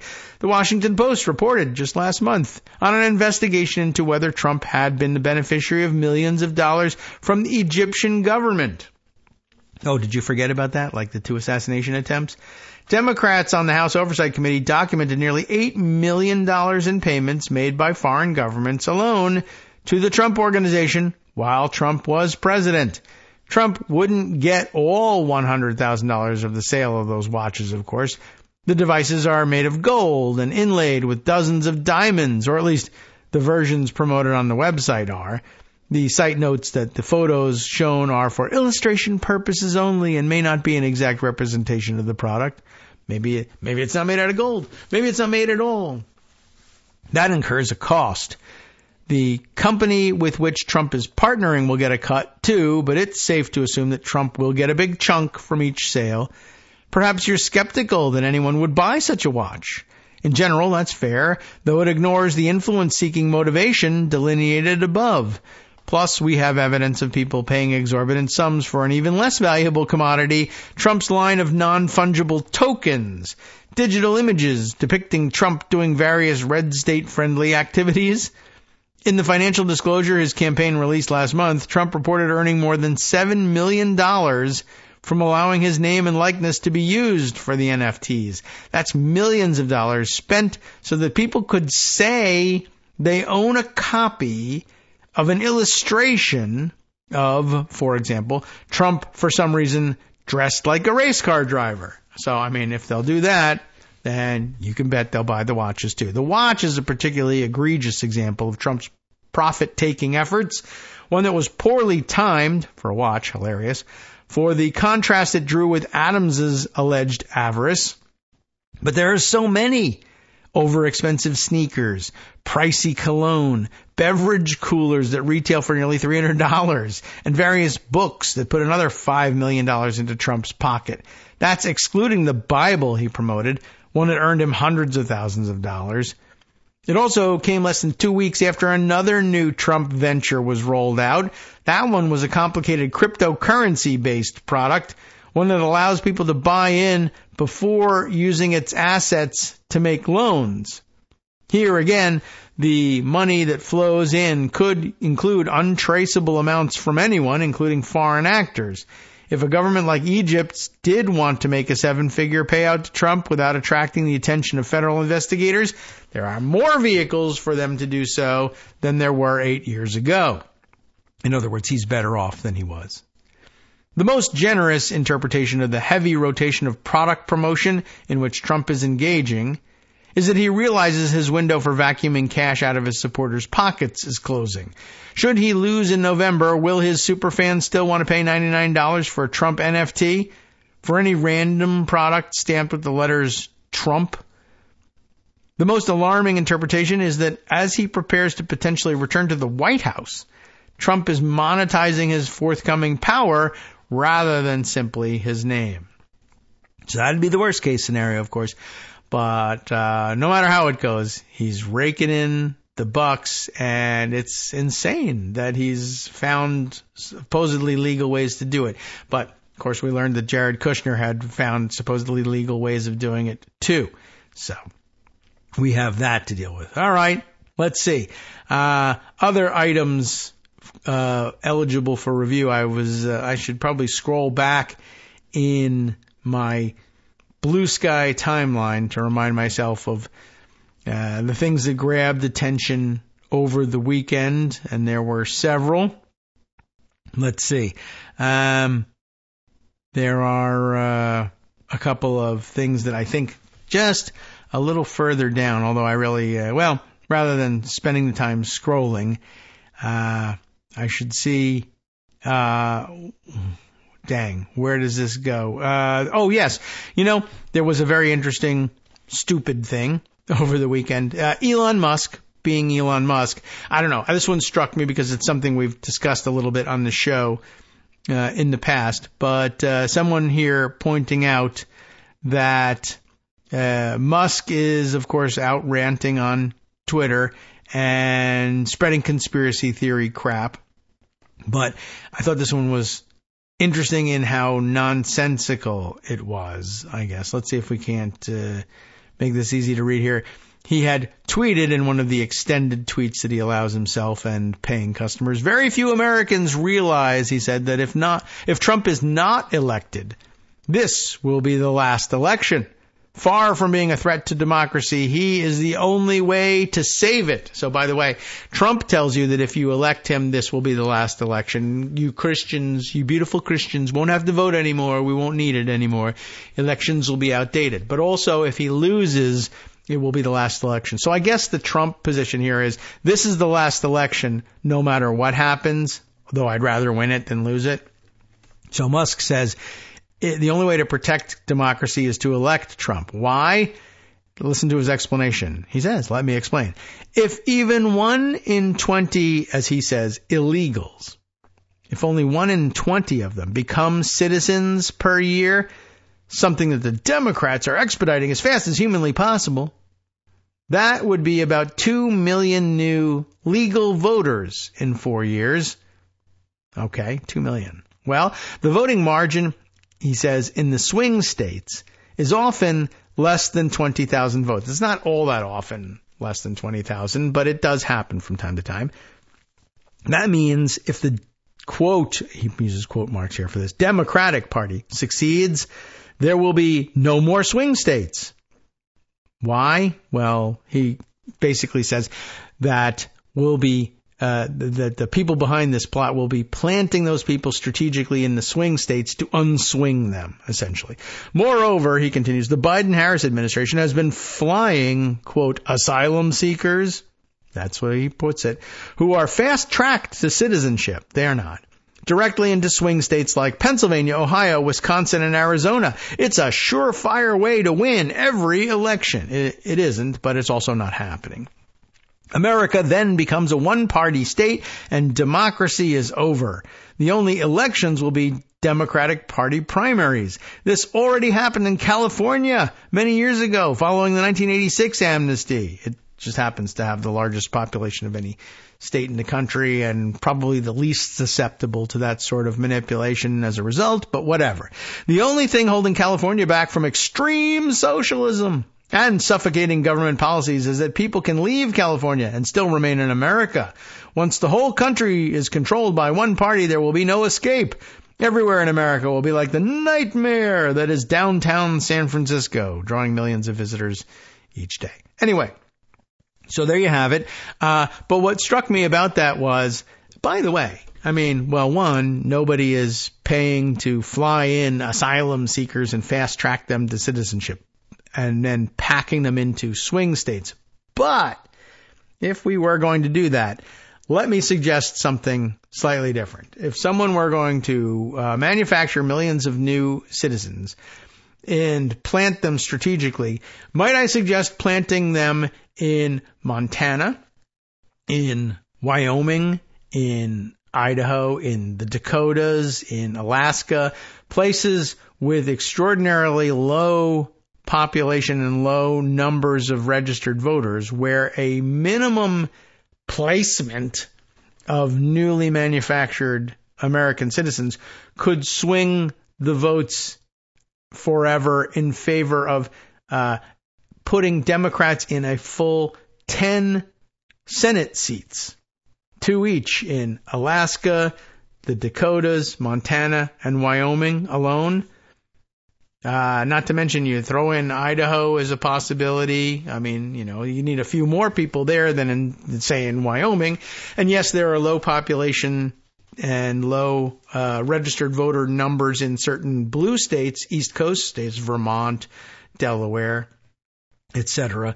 But these are red states with mostly red representation, almost exclusively red representation in the Senate. Imagine locking down 10 more Senate seats, and with far fewer people who need to be placed there, by the way, than you would need in each of the swing states. I know Elon Musk thinks 20,000 in each of the swing states will change it, but that's not necessarily the case. But that's a play for the presidential race, but you can play for the presidential race with an eternal lock on the Senate too, right? If a Republican happens to win the election, well, we've all seen the model. Just reject the electoral college votes for that person and declare the other guy the winner. Except, of course, that's manipulative, undemocratic, and evil. So, you know, while I prefer not to do things that way, I just want to throw out there that if you're going to go with this crazy idea, you could do a lot better than to put them in the swing states. It's just facially ridiculous when you could do so much better putting them in these other states. Plus, of course, I mean, along the way, you'd win their electoral college votes. But since it was possible that it might come down to the one electoral vote in Nebraska, you know, it's nothing to sneeze at, 15, 16 more electoral votes from these Mountain West states.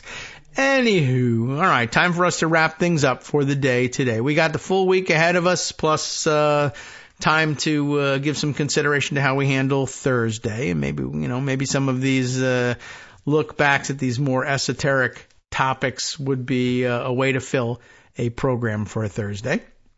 There's lots more, of course. We didn't get to reciting the latest Republican outrage thing, which was J.D. Vance stopping in at a sandwich shop, and apparently a very famous one, in the Pittsburgh area, but doing so unannounced and essentially then freaking out the management staff when he showed up with a giant entourage, to which they said, well, hold on a second, I'm not certain. Essentially, they needed to, check with the boss. Is this okay to have a campaign stop in the restaurant? And apparently they've had such campaign stops before with Kamala Harris, but she at least paid them the courtesy of arranging it ahead of time and working it out logistics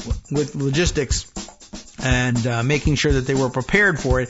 J.D. Vance stopped in unannounced, and he keeps doing this to places unannounced, and they keep going poorly.